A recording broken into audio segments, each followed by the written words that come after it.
Assalamualaikum warahmatullahi wabarakatuh dan selamat datang kembali di Ikhwanul Uzla Channel. Oke, pada kesempatan kali ini kita akan belajar bersama mengenai cara menyusun bisnis case yang efektif dan terstruktur menggunakan Trello. Nah, jadi Trello itu adalah alat manajemen proyek yang intuitif dan mudah digunakan, yang sekiranya dapat membantu kita untuk merencanakan, mengelola, dan melacak setiap aspek daripada proyek kita. Nah, jadi pada video tutorial kali ini, saya akan memandu teman-teman langkah demi langkah, mulai dari yang namanya membuat board, kemudian menyusun komponen-komponen proyek yang penting, contohnya seperti latar belakang, tujuan, biaya, dan sebagainya. Oh ya, dan teman-teman juga bisa menyesuaikan contoh dokumen yang akan saya gunakan pada implementasi bisnis case di video kali ini dengan proyek yang sekiranya teman-teman miliki, atau jika teman-teman ingin sekedar belajar, insya Allah video ini akan memberikan pemahaman yang jelas dan praktis. Oke, pastikan teman-teman menyimak dengan baik, karena setelah mengikuti tutorial ini, insya Allah teman-teman bisa membuat bisnis case yang solid dan mudah diterapkan di project teman-teman. Oke, tanpa berlama-lama lagi, mari kita langsung mulai. Oke, yang pertama pastikan teman-teman terkoneksi dengan internet ya. Kemudian silahkan di kolom pencarian pada browser teman-teman masing-masing ketikkan keyword seperti ini, Trello.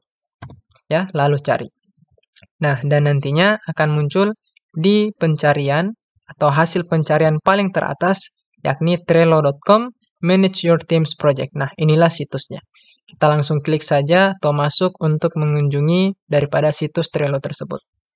Oke, jika kita sudah berhasil mengunjungi situs Trello tersebut, nah, hal pertama yang kita lakukan adalah kita akan membuat akun terlebih dahulu. Nah, kita langsung ke bagian ini, sign up, it's free. Ya.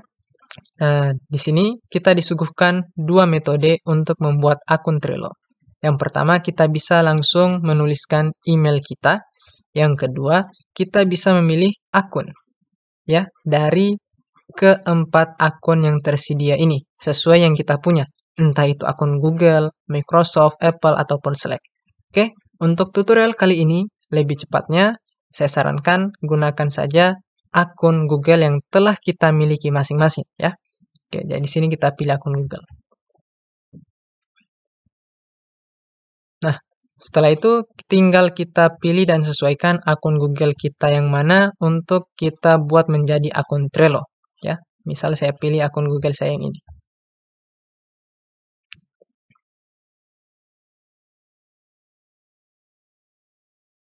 Oke, alhamdulillah sudah berhasil terbuat ya. Yang dimana saya sudah memilih akun Google saya sebelumnya tadi dan sekarang dijadikan sebuah akun Trello ya. Nah, dan inilah tampilan utama daripada si Trello tersebut ya, halaman dashboardnya. Oke, sekarang kita akan mulai menyusun bisnis case kita. Oke.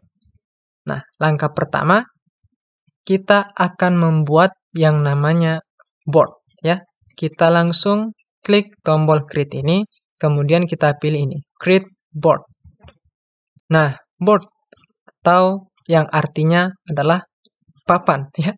Nah, maksudnya adalah board itu di Trello merupakan tempat utama ya untuk mengelola semua elemen bisnis case terkait proyek.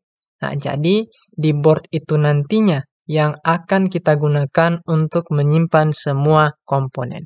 Oke, di sini kita berikan judul daripada boardnya. Nah, untuk judulnya saya sesuaikan dengan contoh dokumennya. Nah, di sini ini hanyalah sebagai contoh saja ya. Seperti yang saya bilang di awal tadi, untuk teman-teman silahkan menyesuaikan ya. Nah, di sini untuk mengefisienkan waktu, saya langsung copy saja judulnya ini ya. Dan pastikan di sini. Kemudian di sini saya modifikasi lagi agar judulnya tidak terlalu panjang.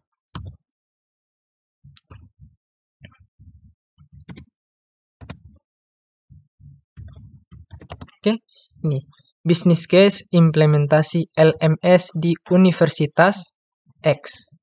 Ya. Oke, setelah itu kita bisa memilih background atau latar belakang daripada board kita ya. Bisa berupa warna, bisa juga berupa foto atau gambar. Nah, bisa kita klik titik 3 ini untuk menampilkan lebih banyak warna ataupun lebih banyak foto atau gambar ya. Misal saya ingin membuat backgroundnya ini menjadi berupa foto atau gambar. Nah, kita klik yang ini, see more ya, supaya kita bisa melihat berbagai macam varian backgroundnya ya. Nah, di sini misal saya pilih yang ini ya, backgroundnya.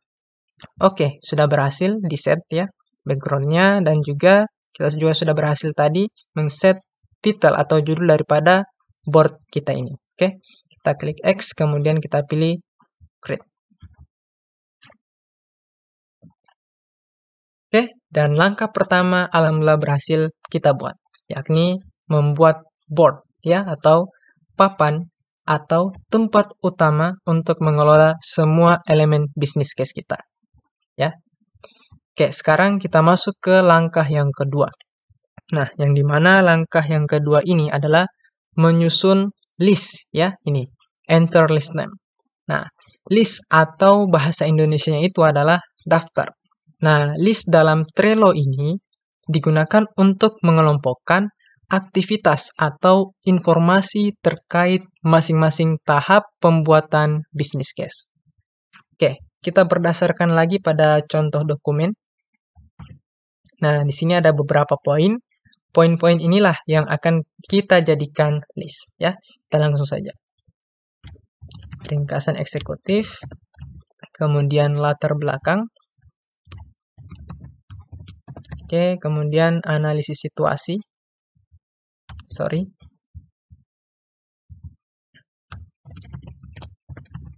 Dan nih, rekomendasi. Oke, jika tidak muncul tambahan untuk membuat list, kita tidak perlu panik dan khawatir. Cukup kita arahkan kursornya di tab bawah seperti ini, yang panjang ini ya. Kita klik 2 kali dan tahan, lalu geser ke kanan. Nah, ini ya, muncul ya. Oke, kita lanjut. Analisis biaya manfaat, analisis risiko,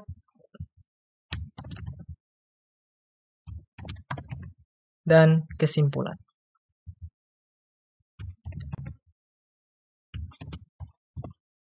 Oke, sudah berhasil ya. Di sini kita close saja. Oke, langkah kedua berhasil kita buat, yakni kita menyusun list untuk tahapan bisnis case kita. Ya, sekarang kita masuk ke langkah yang ketiga, yakni membuat kartu untuk masing-masing komponen ya.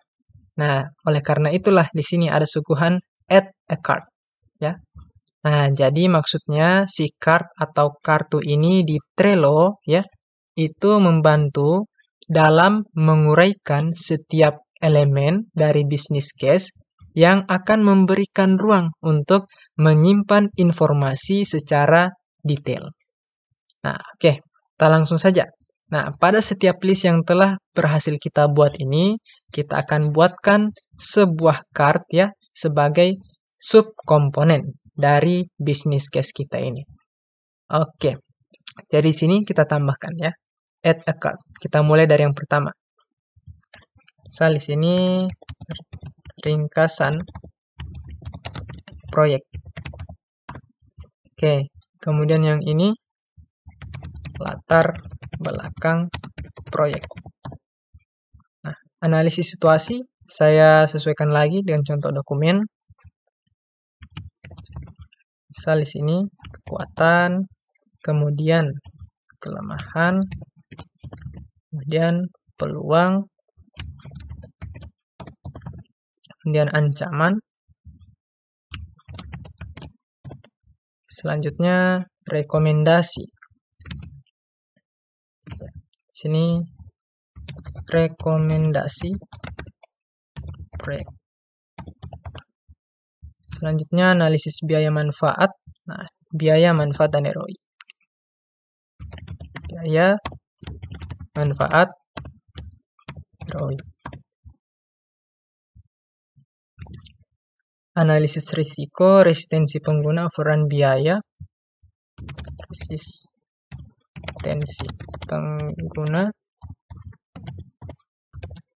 overrun biaya, dan masalah integrasi sistem. Dan ini kesimpulan. Oke. Nah, dan sekarang alhamdulillah langkah ketiga berhasil kita buat, yakni kita membuat setiap kartu untuk setiap list daripada komponen bisnis case kita ini, ya. Nah, sekarang kita masuk ke langkah yang keempat. Nah, langkah yang keempat ini kita akan mengisi detail setiap kartu yang telah kita buat ini, ya. Kita akan mengisi detail atau informasi yang lengkap, informasi lanjutan, informasi yang lebih rincinya dari setiap kartu-kartu ini, ya. Oke, caranya misal kita mulai dari yang pertama lagi, yakni si kartu ringkasan proyek dari list ringkasan eksekutif, ya. Caranya kita arahkan ke judul cardnya, lalu kita klik 2 kali secara cepat, ya. Dan otomatis akan membuka informasi lanjutan, ya. Nah, di sini kita langsung sesuaikanlah saja lagi dengan contoh dokumen. Nah, misal ini deskripsinya. Nah, kita tempatkan di sini, ya, description. Oke. Jika sudah, di sini kita klik save. Nah, dan berhasil, ya. Kita tutup. Kemudian kita periksa kembali. Nah, sekarang ringkasan project-nya memiliki icon seperti ini. Nah, yang tandanya this card has a description. Jadi card ini sudah memiliki deskripsi atau informasi yang lebih lanjut. Ya, kita klik. Nah, inilah dia informasi lanjutannya atau deskripsinya. Ya. Oke, kita lanjut mengisi setiap informasi detail untuk setiap kartu yang kita buat ini, ya. Oke, latar belakang kita copy saja, lalu kita masuk ke latar belakang, kemudian kita tempatkan deskripsinya, lalu kita save. Oke. Nah, setelah itu, nah ini analisis situasi, kekuatan,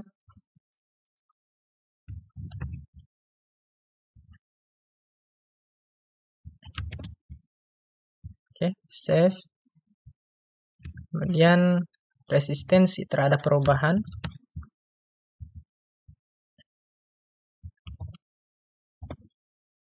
Save. Dan peningkatan efisiensi yang lebih luas.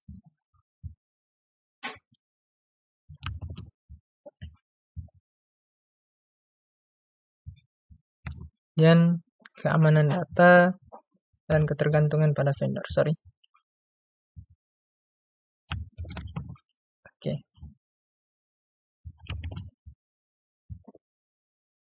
Oke. Kurang lebih langkahnya sama semua, ya. Kita masuk lagi ke rekomendasi proyek. Nah, di sini kita copy saja lagi.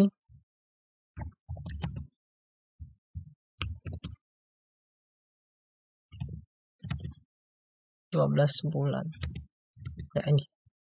Berarti di sini kita enter, ya. Nah, kemudian di sini kita gunakan fitur ini, ya, untuk membuat list. Nah, misal kita pilih bullet list atau list yang berupa simbol, ya. Oh, di sini kayaknya salah. Ini seharusnya kita blok dulu. Kemudian kita gunakan. Sama saja, ya. Atau inilah.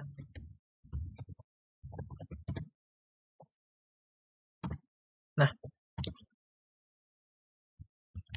Kemudian pelatihan intensif, kita sesuaikan pokoknya ya. Integrasi fitur dan implementasi. Oke. Ini implementasi LMS model di atasnya. Oke, seperti ini ya. Kita save, close. Nah, biaya isikan seperti ini.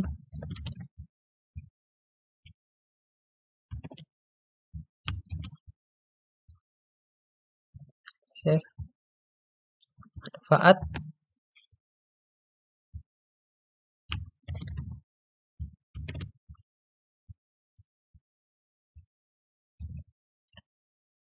ROI.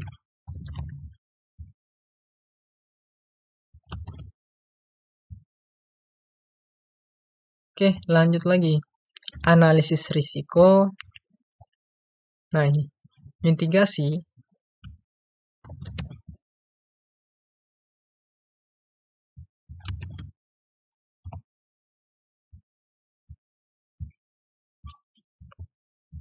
Overrun biaya.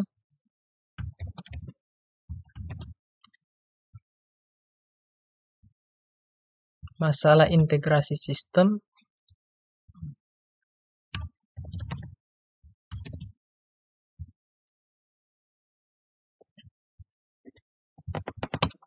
Oke, kemudian simpulannya.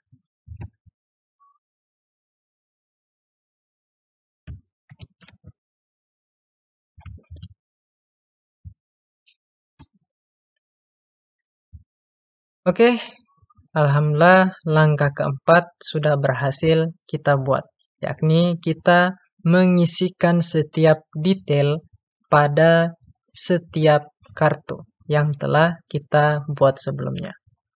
Oke, sekarang langkah kelima atau sebagai finishing atau akhir ya, yang dimana kita menambahkan detail lanjutan. Nah, detail lanjutannya ini kita masih berhubungan dengan langkah yang keempat tadi, yang dimana detail daripada setiap kartu. Nah, detail daripada setiap kartu itu bisa kita tingkatkan lagi ya. Nah, misal contohnya seperti ini. Ringkasan proyek ini ya. Kita masuk ke dalamnya. Nah, inilah detail-detail lanjutannya ya. Kita manfaatkan fitur-fitur yang terdapat di sini. Oke. Nah, misal yang ini. Kita ke fitur yang pertama, join. Nah, join di sini maksudnya ketika kita klik, nah, di sini akan muncullah membernya. Nah, maksudnya apa? Nah, maksudnya adalah jadi apabila kita close ya, kita tunggu. Nah, di sini akan tampillah member.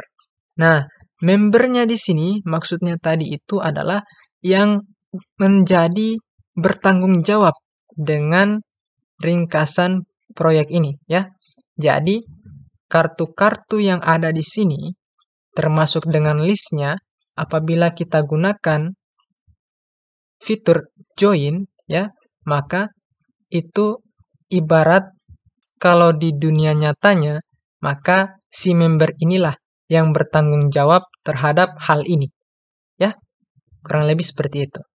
Jadi misal ketika kita nanti akan membagikan Trello business case kita ini kepada rekan tim kita, kemudian rekan tim kita join. Nah, lalu kita membagi tugas, misalnya teman ini mengurus hal ini. Nah, maka ketika nanti dia sudah ditugaskan seperti itu, lalu mengklik fitur yang terdapat di sini, yakni fitur join ya, ini join. Nah, maka akan tampillah di sini dia sebagai user yang bertanggung jawab terhadap hal tersebut sesuai pembagian tugas masing-masing. Oke, kurang lebih seperti itu. Nah, kita kembali lagi detail lanjutannya. Nah, fitur yang kedua yakni member. Nah, di sini member kita ingin search membernya. Misal ketika kita menginginkan hal ini tidak diurus oleh hanya satu orang, tapi kita ingin lebih banyak orang. Nah, maka seperti contoh yang tadi, ketika kita sudah membagikan link Trello bisnis kita ini kepada rekan tim kita, kemudian rekan tim kita bergabung, nah, kita bisa tuh dengan menambahkan member yang lain juga. Jadi nantinya, ibarat kalau di dunia nyatanya, misal hal ini, ringkasan proyeknya ini, misalnya tidak diurus oleh hanya satu member, tapi kita juga bisa menambahkan member yang lain. Misal kita ingin jadikan ringkasan proyek ini diurus oleh 3 orang, nah maka kita gunakan fitur ini, member. Ya, apabila misal si member yang bergabung itu tidak memilih, ya, tidak memilih daripada list yang kita sudah buat. Nah, apabila kita misalnya ketua daripada bisnis case ini atau manajer yang mengatur proyek ini, nah kita bisa dengan memilih fitur member ini, kemudian kita cari member, ya. Kita cari member yang untuk kita tempatkan untuk mengatasi misal permasalahan ini misalnya, ya. Kurang lebih seperti itu. Oke, kemudian fitur yang ketiga yakni label. Nah, label di sini kita berikan sebagai penanda, ya.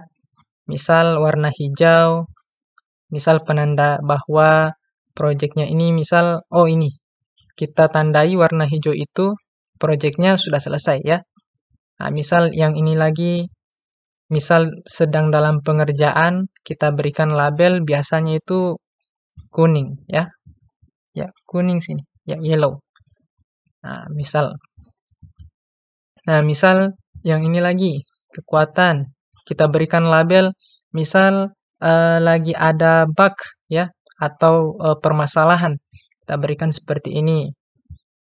Nah, berarti intinya label itu dia sebagai penanda, ya, untuk mengetahui bahwa proyek kita ini sedang dalam progres apa, ya, kurang lebih seperti itu. Oke, detail selanjutnya, checklist, ya. Checklist ini maksudnya kita gunakan untuk tugas-tugas yang lebih detail, ya. Nah, misal di checklistnya ini kita berikan contoh saja, ya. Misal proses 100. Kemudian kita add, ya. Nah, add an item. Kita tambahkan itemnya. Misalnya berhasil dilaksanakan. Oke, kita tambahkan. Nah, seperti ini. Ya. Kita tutup. Nah, nanti hasilnya akan seperti ini. Jadi, misal ketika kita ingin menandai, misal tidak menggunakan label, nah kita juga bisa menggunakan checklist. Nah, checklistnya di sini, kita cukup masuk, kemudian kita checklist lah. Nah, hal yang telah kita tambahkan tadi. Nah, yang berarti si hal ini berhasil kita laksanakan dengan prosesnya atau progresnya 100%. Ketika kita close, nah hasilnya akan menjadi seperti ini. Jadi, kita amati pun, member lain pun mengamatinya, oh berarti hal ini sudah berhasil nih, sudah berhasil dilaksanakan, ya, checklist item. Nah, misal juga seperti ini. Nah, analisis situasi yang terdiri dari 4 poin ini. Nah, alangkah mudahnya, biar kita tidak gunakan label, bisa kita gunakan checklist. Ya, misal proses 100%. Ya, kita add, kemudian di sini berhasil. Oke. Ya. Nah, apabila dilihat seperti ini, oh, berarti ini belum berhasil nih. Apabila kita sudah tandai seperti ini, kita tutup. Nah, ketika dilihat, oh, berarti hal ini yang terdapat di bisnis case ini telah berhasil dilakukan dengan baik. Ya, intinya dia hampir mirip-mirip lah dengan label ini sebagai penanda. Oke. Oke, selanjutnya lagi. Nah, dates. Nah, dates ini kita klik. Nah, kita buat pada tanggal atau jadwal kapan kita akan mengurus hal ini. Ya. Misal, kita sesuaikan tanggal hari ini, 13 Oktober. Nah, berarti start date-nya ini kita checklist dulu 13 Oktober ya. Dan perkiraan misal si latar belakang proyek ini sampai berapa hari nih kita selesaikan. Misalnya 2 hari ya. Berarti 14-15. Misal berakhirnya itu due date-nya 15 Oktober 2024. Nah, di sini pengingatnya, jadi ketika sebelum tanggal 15 Oktober ini ya, 1 hari sebelumnya akan diingatkan mengenai project kita ini untuk segera diselesaikan. Oke, kurang lebih seperti itu. Lalu kita save. Nah, kemudian kita close. Nah, maka hasilnya seperti ini ya. Jadi kita bisa tahu nih, wah, latar belakang proyek nih. Oh, yang dimulai dari 13 Oktober dan harus selesai sampai ini nih, 15 Oktober. Nah, jadi ketika kita misal sudah menyelesaikan hal yang ini, ya, kita masuk ke dalamnya, lalu kita checklist si date-nya ini. Nah, artinya sudah komplit. Kita tutup. Nah, jadi kurang lebih mirip-mirip lagi, ya, dengan si label, dengan si checklist, ya, untuk sebagai penanda daripada project yang akan kita lakukan terhadap business case yang kita buat ini, ya. Oke, selanjutnya ya, cover, custom field, action, move. Saya kira ini sudah ditahu ya. Pindahkan, ini copy, make template, dan sebagainya. Oke, dan ini yang terakhir, activity. Nah, activity-nya di sini kita tuliskan komentar. Nah, komentarnya ini nanti ya yang akan dilihat oleh member-member lain sebagai bentuk kolaborasi kita dengan member tersebut ya. Misalnya kita tinggalkan komentar untuk member yang baru gabung di halaman ini, silahkan misalnya tambahkan deskripsi baru. Oke, kita save. Oke, sudah berhasil ya. Ketika kita close, nah, lalu di sini bisa kita lihat nih, misal kita nih sebagai member barunya. Nah, kita lihat si list analisis biaya manfaat dan di kartu biaya. Wah, ada komentar nih. Kita masuk. Nah, ternyata sebagai bentuk kolaborasinya yang dimana di sini si project leadernya mengarahkan untuk member yang baru gabung di halaman ini silakan tambahkan deskripsi baru. Nah, tinggal kita tambahkan di sini edit ya, tambahkan deskripsi baru lalu kita save ya. Nah, misal seperti itu, save. Kemudian kita mau tambahkan lagi detail-detailnya, checklist dan sebagainya ya, bisa. Oke, sekarang untuk langkah terakhir ya, yang dimana apabila kita anggaplah bisnis case kita ini sudah selesai ya. Nah, kemudian kita ingin membagikannya ke rekan tim kita atau rekan yang akan bergabung dengan project kita ya, bisnis case kita ini.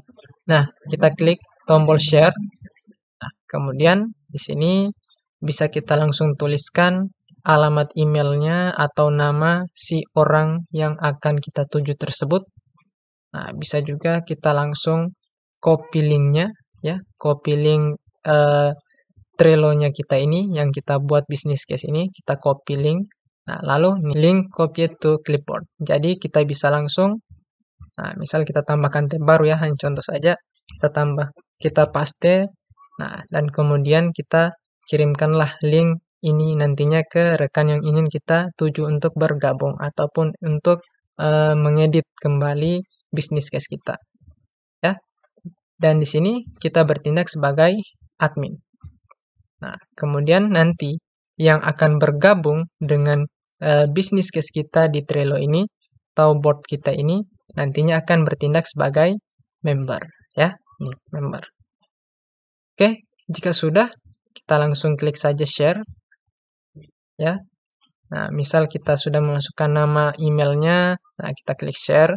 Atau misal juga di sini tadi kita langsung copy link juga bisa. Oke, intinya mana nyamannya kita lah. Kita memasukkan email dari orang yang kita tuju itu, ataupun kita langsung copy link dan kirimkan ke orang yang kita tuju itu bisa juga.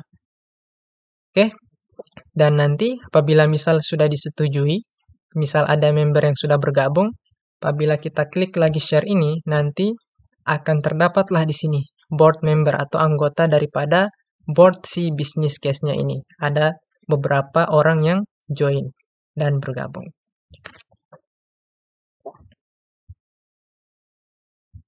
Kurang lebih seperti inilah hasil pembuatan atau penyusunan business case kita menggunakan Trello, ya. Jadi, alhamdulillah kita sudah sampai di akhir tutorial ini, ya.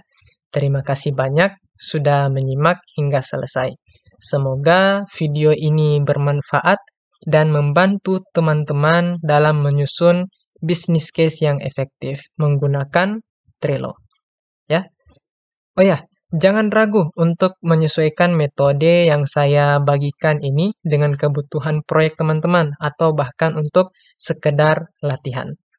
Ya, jika teman-teman juga memiliki pertanyaan atau ingin berbagi pengalaman, jangan sungkan untuk meninggalkannya di kolom komentar. Dan jangan lupa juga untuk subscribe agar tidak ketinggalan tutorial berikutnya. Dan sampai jumpa di video selanjutnya. Semoga sukses dengan proyek teman-teman. Wassalamualaikum warahmatullahi wabarakatuh. Tell me like a Hellcat.